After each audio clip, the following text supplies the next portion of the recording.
Hey les bambins, j'espère que vous allez bien, en tout cas moi ça va nickel. On se retrouve aujourd'hui pour une nouvelle vidéo sur deux compétitions différentes, l'Europa League et l'Europa League Conférence. J'analyse pour vous 6 rencontres, donc pour la C3 et 6 pour la C4. Il y aura Larnaca contre Celje, l'équipe chypriote contre l'équipe slovène, Aken contre Anderlecht, l'équipe suédoise contre l'équipe belge, Utrecht contre le Sheriff Tiraspol, l'équipe hollandaise contre l'équipe moldave, le CFR Cluj contre Lugano, le club roumain contre le club suisse, également le Shakhtar Donetsk contre Beşiktaş, Ukraine contre Turquie, et on finira par Braga contre le Levski Sofia, donc le club portugais contre le club bulgare. On passera à l'Europa League Conférence avec Banga contre Rosenborg, le club lituanien contre le club norvégien, AZ Alkmaar contre Tampere PS, c'est le club néerlandais contre le club finlandais, Charleroi contre Hammarby, belge contre suédois, également l'APL Beersheva contre l'AEK Athènes, le club israélien contre le club grec, Shamrock Rovers contre Saint-Joseph, le club d'Irlande contre le club de Gibraltar, et pour finir, le Partizan de Belgrade contre Alexandria, le club serbe contre le club ukrainien. Voilà, n'hésitez pas à venir nous rejoindre sur le site VIP et les réseaux sociaux. Tout est à l'écran et en description. N'hésitez surtout pas à mettre vos pronostics, vos critiques positives ou négatives, votre petit pouce qui va bien pour faire monter la vidéo le plus haut possible. Et n'oubliez surtout pas de nous rejoindre. On est 19 600, merci encore. Commençons par l'Europa League, donc la C3, avec Larnaca contre Celje. Le club chypriote est actuellement sur de très grosses performances car ils viennent d'éliminer le Partizan de Belgrade tout de même au pénalty au tour précédent, n'ayant perdu d'ailleurs qu'une seule fois, c'était à Belgrade, ayant ensuite enchaîné 3 nuls et 2 victoires dans des matchs amicaux plutôt réussis. Ils sont vainqueurs de la Coupe de Chypre, il faut le rappeler. Ils vont jouer contre Celje qui, malgré son match nul à l'aller, un but partout, reste tout de même sur 2 matchs, 2 victoires en championnat slovène, commençant donc très bien cette saison. Au tour précédent, ils ont sorti au forceps l'équipe de Sabah, qui est d'Azerbaïdjan. Sur ce match-là, je verrai Kem Larnaca s'imposer 1-0 et je verrai la combinaison double chance 1N et le moins de 3,5 buts sur le match avec une cote à 1,56. On enchaîne avec Aken contre Anderlecht. Le club suédois s'est incliné 1-0 au match aller contre des Belges qui ont réussi à attaquer pied au plancher leur championnat avec 2 matchs, 2 victoires. Donc 6 victoires, même 2 matchs nuls sur les 8 dernières rencontres, toutes compétitions confondues. Donc du côté belge, c'est vraiment très bien. Par contre, du côté suédois, ils sont plutôt dans le dur. 2 défaites et 2 matchs nuls seulement sur les 4 dernières rencontres. Mais ils ont surtout encaissé un 6-1 le week-end dernier à la maison. C'était à domicile en plus contre Djurgården. Donc sur ce match-là, je verrai Anderlecht confirmer et gagner 2-1 en Suède. Et je verrai le draw no bet et le pari rembourser ces matchs nuls. C'est une victoire sécurisée avec une cote à 1,53. Continuons avec Utrecht contre le Sheriff Tiraspol. Le club néerlandais s'est imposé 3-1 au match aller, donc ils ont 2 buts d'avance. Utrecht a fait un grand pas vers la qualification. Malgré des matchs amicaux totalement loupés, ils ont réussi donc à redresser la barre du côté du Sheriff Tiraspol. On ne s'en sort pas depuis 4 rencontres après avoir perdu le match retour lors du tour précédent. Ce ne les a pas empêchés de se qualifier contre Pristina. Ils ont malheureusement perdu le fil avec 2 revers consécutifs en point d'orgue à l'aller donc contre Utrecht et également en championnat. C'est assez rare pour le noter. Et sur ce match retour, je verrai Utrecht s'imposer 3-1 avec les Néerlandais qui marquent le plus de 1,5 buts sur le match et une cote à 1,44.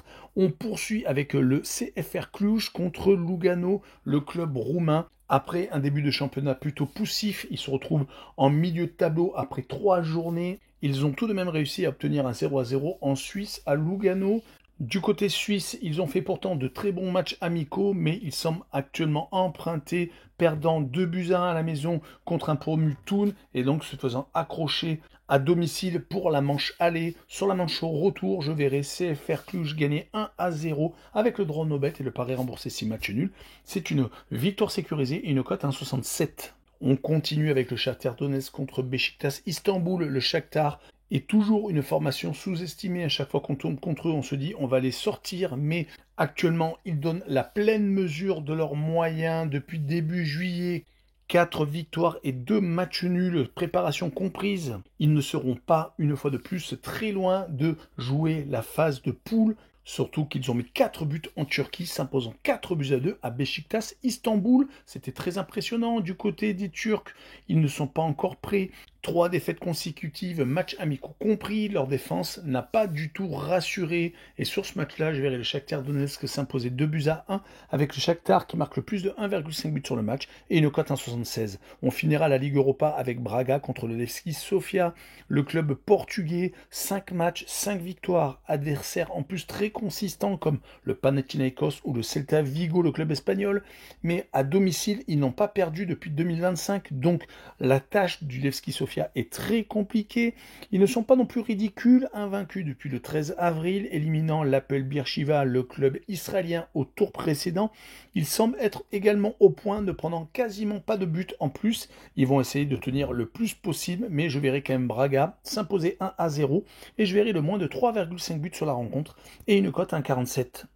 Passons à l'Europa League Conférence, la C4, avec d'abord Banga contre Rosenborg, le club norvégien se déplaçant en Lituanie, totalement dépassé au match aller où Rosenborg s'est imposé 5-0. Le miracle n'aura sans doute pas lieu pour le club lituanien, restant tout de même sur 4 défaites et un match nul, soit 5 derniers matchs. Le 8e du championnat lituanien va essayer donc de sauver l'honneur face à un Rosenborg enchaînant les buts depuis 4 rencontres, 13 exactement, avec en plus une belle série, 3 victoires et un match nul. Sur ce match-là, je verrai Rosenborg s'imposer 2-0 avec le handicap moins 1,5 but pour l'équipe norvégienne et une cote à 1,78. On continue avec la Z Alkmaar contre Tampere PS, le club néerlandais, perdant 4-3 au match aller. Ça a été plutôt une surprise en Finlande. Ils se sont mis dans l'embarras, confirmant leur méforme après une défaite en match amical contre l'Olympiakos, qui était en milieu de semaine. Ils devront renverser une équipe qui est seconde de son championnat et qui reste sur 4 matchs sans défaite, qui avait quand même réussi à marquer 4 buts au club néerlandais. Mais je verrai quand même l'AZ Alkmaar s'imposer 3-1 et je verrai Tampere PS donc avec un handicap plus 3, donc il ne faut pas qu'ils perdent par plus de 4 buts d'écart. S'il n'y a que 2 buts d'écart, c'est magnifique. Avec 3 buts pile, la cote est remboursée, c'est une cote à 1,65. Le match suivant est Charleroi contre Hammarby, le club belge. La saison vient de reprendre en Belgique. Charleroi a accroché un match nul à l'extérieur, comme à l'aller d'ailleurs, chez les Suédois. Ils ont été plutôt solides d'ailleurs, mais attention car Hammarby est en pleine saison. Ils ne sont donc pas en manque de rythme. Ils ont en plus gagné le week-end dernier en déplacement, restant 2e dans le championnat suédois et perdant très rarement sur ce match-là. Je verrai Hammarby créer la surprise et s'imposant 2-1 à Charleroi. Et je verrai les deux équipes qui marquent avec une cote à 1,81.